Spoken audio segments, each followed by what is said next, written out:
Public submission. Comment from anonymous. Posted by the Internal Revenue Service on September 4th, 2023. Comment ID. IRS 2023-4016. Like all things government related, I like to implement a litmus test when considering whether to support or oppose a new rule or regulation. And it's very simple, the make me test.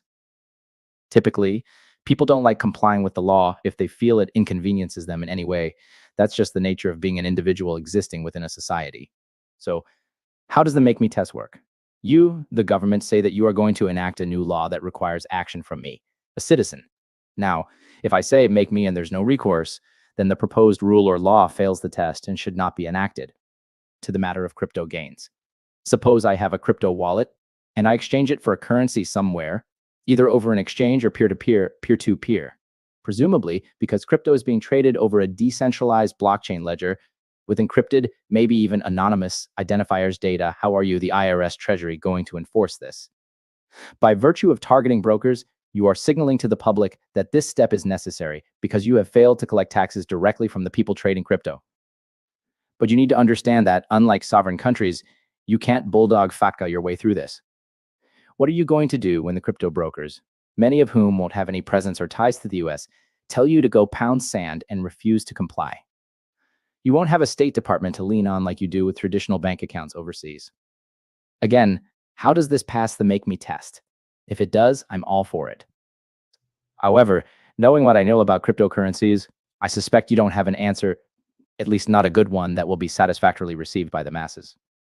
I understand the nature of our tax system is one of self-reporting voluntary compliance, but if you cannot consistently enforce such a regulation, then don't bother implementing it at all.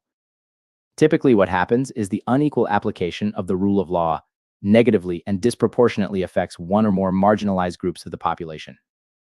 I realize this is a bit of an oversimplified comparison, but can you truly commit to equally and consistently enforcing this when you can only manage to answer 10% of your calls from taxpayers or their representatives?